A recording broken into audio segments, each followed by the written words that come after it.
Just 5 years later, Lindbergh set off on the flight that was to make him famous.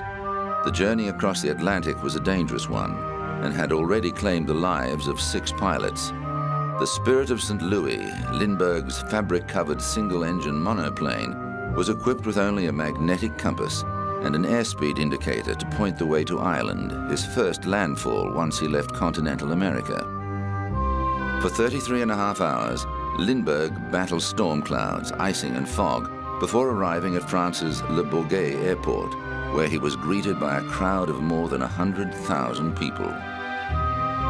France's President Gaston Doumergue pinned the Legion of Honor to the lapel of Lindbergh's borrowed suit, and on his return to the United States, his own president presented him with a Distinguished Flying Cross. At only 25 years of age, Lindbergh was one of the most famous men in the world. In 1929, he married Anne Morrow, who learned to fly and traveled the world with him, charting new air routes. But the couple was constantly hounded by the press and built a large private estate in New Jersey in an attempt to escape public attention.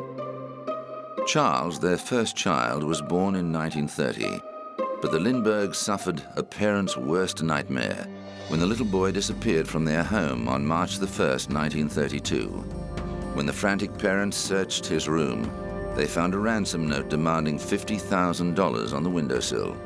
A roughly made ladder lay on the ground outside.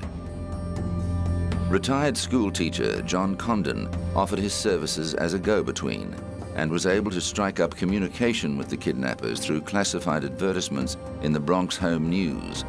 A sleeping suit sent through the mail convinced the Lindberghs that the contact was legitimate.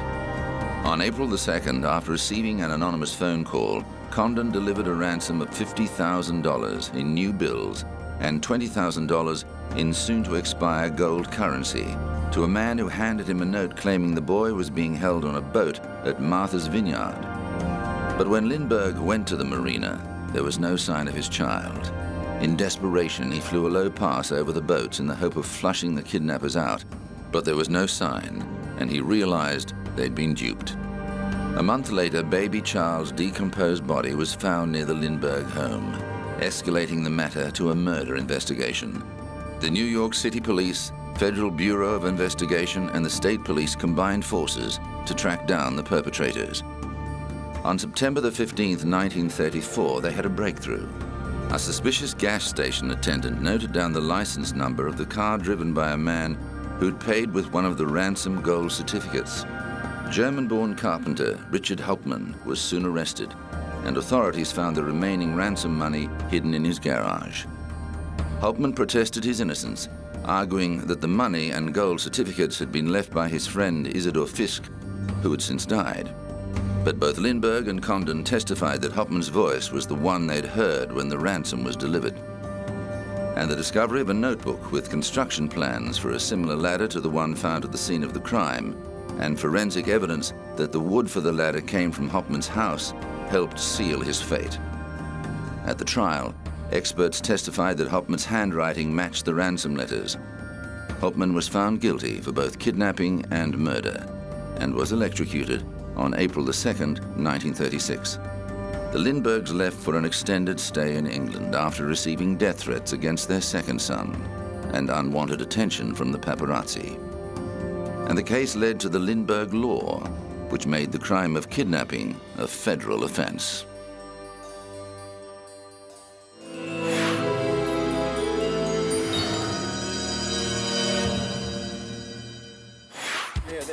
In the 80s, he was a chart-topping superstar, selling millions of albums around the world.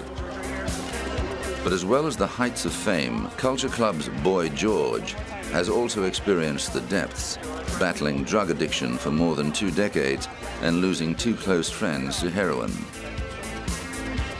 George's association with drugs and the people who take them led to a very public arrest in 2005. He was charged with cocaine possession after police found 13 bags of the drug in his New York apartment when they responded to a burglary report. The case was heard in Manhattan Criminal Court in March 2006, and the singer, who was born George O'Dowd, pleaded guilty to falsely reporting a burglary. He was sentenced to 5 days of community service and fined $1,000. The judge dropped the drugs charges, which could have meant a prison sentence of up to 5 years, but ordered George to attend drug rehabilitation. The singer maintained the drugs did not belong to him, but had been left behind after a party. His lawyer said George was looking forward to putting the incident behind him and getting on with his career. He was relieved.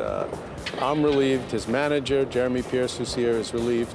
I think there was a cloud over George's head while this case was pending, and now he's free to get on with his life, and he feels very much relieved.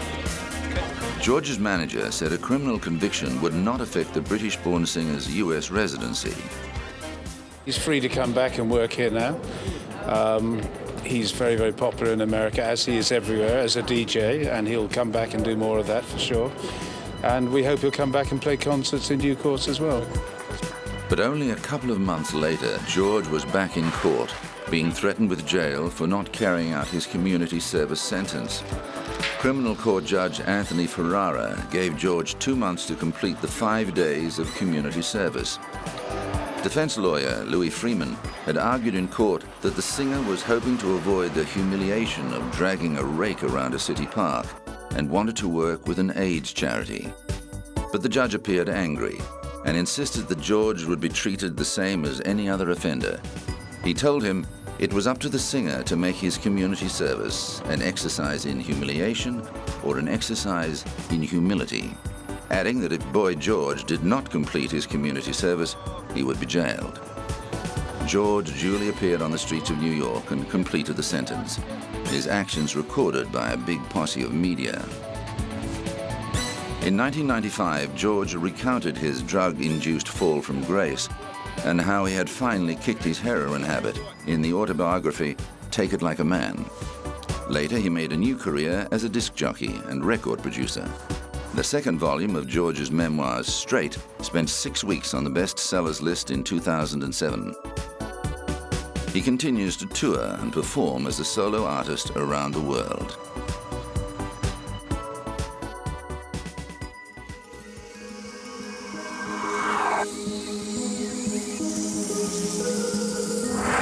Coming up, the assassination of JFK.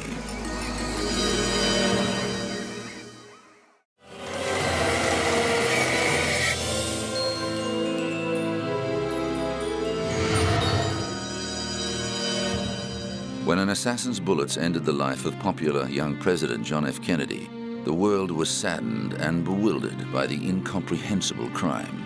In November 1963, Kennedy was in the prime of his life. Public admiration of the charismatic young family reached such proportions that the White House became known as Camelot, after the popular musical about the life of the mythical King Arthur and the Knights of the Round Table. His presidency had seen controversy, with a botched invasion of Cuba, the world on the brink of nuclear war during a missile crisis, and an escalating military commitment in Vietnam. But Kennedy was also using his considerable popularity to forge ahead on civil rights and push for a nuclear test ban treaty. Kennedy was a doting father to his children Caroline and John, but 1963 brought heartache for him and his wife Jacqueline, with the death of their newborn son Patrick in August. Behind the facade of the happy family, the Kennedys were grieving deeply for the loss of their little boy. On the 22nd of November, the President and First Lady traveled to Dallas, Texas, to gather support for Kennedy's re-election in a state that had only backed his initial bid by a small margin. In a 1961 Lincoln Continental, the couple was part of a motorcade that drove through Dealey Plaza on its way to the Dallas Trade Mart. Despite a recent security scare involving America's ambassador to the United Nations, the Secret Service told Dallas police not to assign their usual armed posse of homicide police to the rear of the motorcade. At about 12:30 p.m., shots were fired from a nearby book depository, hitting Kennedy in the upper back and head, fatally wounding him and injuring the governor of Texas. Less than half an hour later, the president was declared dead. A doctor in the emergency room at Parkland Hospital later told an official commission that the president was so severely wounded there was never any hope of saving him. a priest administered the last rites, but the president was already dead. Kennedy's death plunged the United States into mourning. The world was paralyzed with shock. Less than 1,000 days into his presidency, America's youthful hope for the future was lying in a coffin, and the era of Camelot was at an end. The country's 3 major television channels suspended their regular programming to bring round-the-clock updates of the biggest news story in history. The United Nations General Assembly joined in a minute of silent tribute to the man who had fought so hard for the ideals of international cooperation. For a short moment, Cold War hostilities were suspended as East and West united in sorrow. Jackie Kennedy accompanied her husband's body on the flight home, still clothed in the same blood-stained raspberry-colored dress she had been wearing when her husband was murdered next to her. She bravely stood beside Vice President Lyndon B. Johnson as he was sworn in as the 36th President of the United States in an unorthodox ceremony on Air Force One. The aircraft touched down at Andrews Air Force Base, and the President's body was rushed to Bethesda Naval Hospital for an autopsy. Doctors concluded that Kennedy had been struck by 2 bullets, and that the second bullet, which had hit his head, had been fatal. However, this testimony was not enough to prevent controversy. Possible inconsistencies in the angles of the bullets that penetrated Kennedy and the governor, and the evidence that there might have been more than 3 gunshots, have led to many conspiracy theories about the assassination. The president's flag-draped coffin was taken to the White House and placed in the East Room in private repose, then moved to the Capitol the following day to lie in state until the funeral. On the 25th of November, Kennedy's state funeral procession traveled through the streets of the nation's capital, watched live on television by millions of people. The day was also Kennedy's son's 3rd birthday, and little John cut a heartbreaking figure when he saluted his father's coffin as he stood with his mother and older sister Caroline.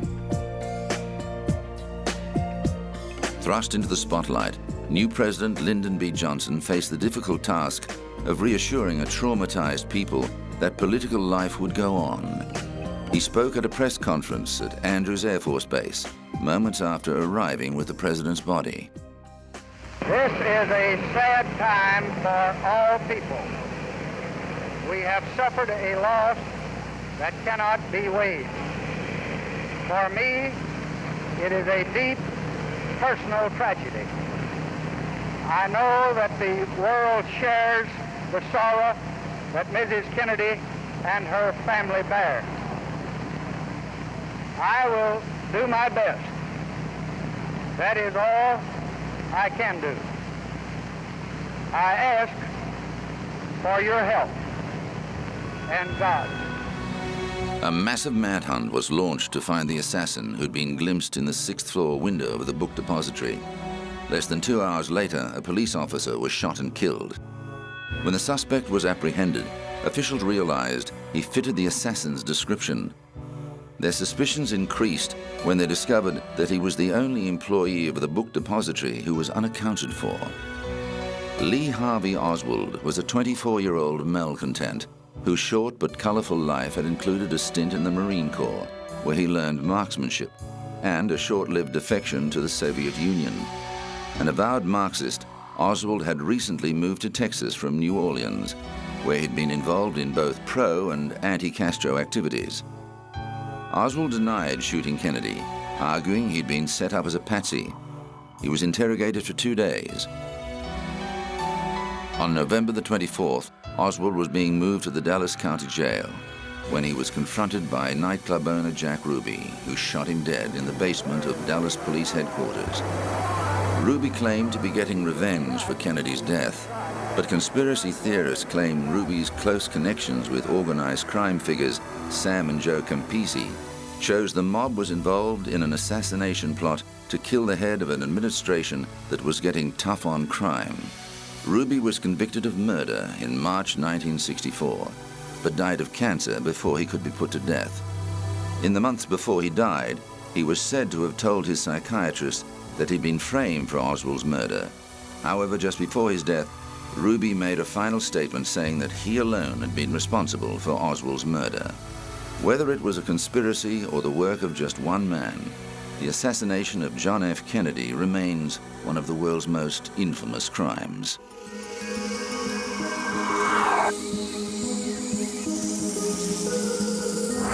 Coming up, did Lizzie Borden murder her parents?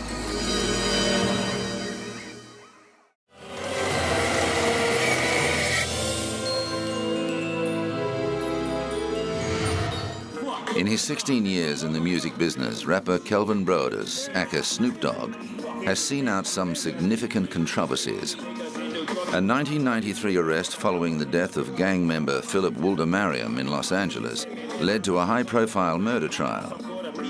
Brodus and his bodyguard McKinley Lee, who pulled the trigger, claimed they were acting in self-defense.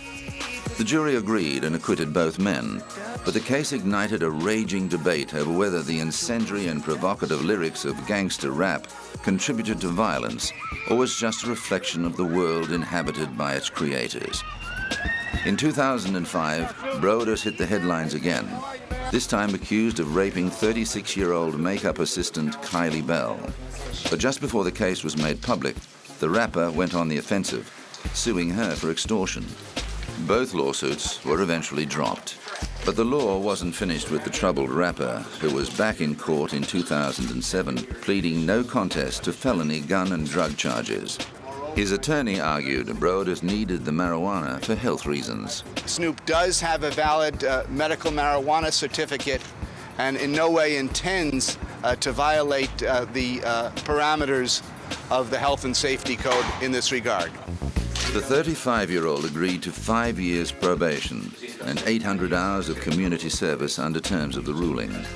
The court also banned Brodus from having any gang members in his entourage and ordered him to provide a DNA sample. With a no-contest plea, Brodus avoided a conviction and what could have been up to 4 years in prison. And he was given a strong incentive to stay on the straight and narrow. He knows that he will go to state prison, no ifs, ands, or buts, if he violates probation. It's very, very important. The charges stemmed from an incident in Burbank, California. Brodus was arrested on suspicion of transporting marijuana, and police then found a gun at his home. Brodus already had a 1993 conviction for gun possession. Following this, the musician said he wanted to be known for more than his indiscretions. Just the negative press, they always paint me out to be a bad boy, you know. You never hear about the good things that I do, you know what I'm saying? You always hear about the run-ins that I have with the law as opposed to the things that I do in the positive light. But Brodus' run-ins with the law have already affected his travel plans, with both Britain and Australia refusing him a visa because of his record. However, the rapper says those problems are now behind him, and he wants to focus on performing. I'm the real American gangster, and I would like to do a movie based on that in London, because London has a real fetish for that gangster-style music and movies, and Beckham is a fan of it, so hopefully we'll come together and create a movie or something. Whether or not the two team up professionally remains to be seen, but one thing Brodus is sure about is that he has some big things ahead. His new family-based reality show, Snoop Dogg's Fatherhood, aims to show there's a more sensitive side to the gangster rapper. The man who put the shizzle-dizzle into music is hoping his legal problems are a thing of the past. That is not deal with my family. That's personal issues that me and the law have ran into each other with, and that's all behind me now. I'm on probation now as we speak, so I put all that behind me. It was just a little mishap that I had, a misunderstanding, so we got understanding, and now we're moving forward, and now the positive things that I do in life will be broadcast as opposed to the so-called negative things. There's life in the old Snoop Dogg yet.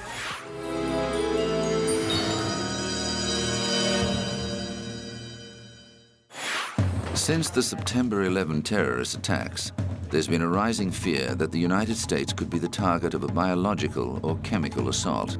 On October the 5th, 2001, American media photo editor Robert Stevens died after inhaling anthrax spores from a deliberately infected letter. A couple of weeks later, 2 postal workers were killed by the same strain of anthrax. Investigation showed that a series of anthrax-laced letters was sent to various American organizations. However, the crime remains unsolved. The US State Department directed all missions based outside the United States to have a 3-day supply of the antibiotic Cipro for all employees. But some say civilian stockpiling of Cipro is not a good idea. It's still not worth for the public person to have it. Our embassy people are at a much higher risk. There's a window of opportunity when you can start the treatment, and that is 24 to 48 hours. If you will start within 48 hours your antibiotics and get the full treatment, you're perfectly safe, you're perfectly in good shape. The FBI unsuccessfully attempted to locate the source of the anthrax. Officials stressed that the exposure was limited to the building and that previous attempts to use anthrax in a biological attack against civilians had never been successful. The US government keeps a stockpile of medicine, including Cipro, on hand in case of a biological attack.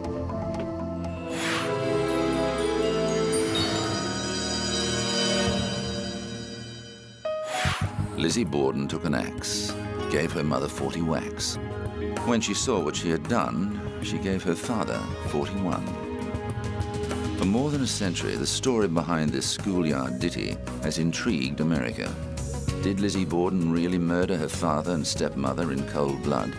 Or did somebody else commit the gruesome murder? August the 4th, 1892 started like any day in the quiet New England town of Fall River. But late that morning, Irish maid Bridget Sullivan was startled to hear the 32-year-old daughter of the house call out to her that someone had murdered her father. Lizzie said she found Andrew Borden slumped on the sitting room sofa. When the doctor arrived, he discovered that the head wounds were so severe, one of Andrew's eyes was severed. The body of Lizzie's stepmother, Abby, was found upstairs in the guest room. She'd also been bludgeoned to death in a frenzied attack. It didn't take long for police to finger Lizzie as a suspect. She'd had opportunity, and with evidence coming out that her father planned to change his will to make his second wife the main beneficiary, she had motive. The problem was there didn't appear to be any blood on her clothing. Police found a hatchet in the cellar, which they assumed to be the murder weapon, but it was too clean. A few days later, one of Lizzie's friends saw her burning a dress in the kitchen stove. Lizzie said she'd wrecked it by brushing against some wet paint, but testimony about the dress was enough to prompt a judge to commit Lizzie to trial for murder. When the case was heard later that year, the prosecution attempted to tie together circumstantial evidence to connect Lizzie to the crime, but with no conclusive proof, the jury took just an hour to acquit her of all charges. Lizzie inherited her father's fortune, but spent the rest of her life a social outcast. She died in 1927, taking the truth to her grave.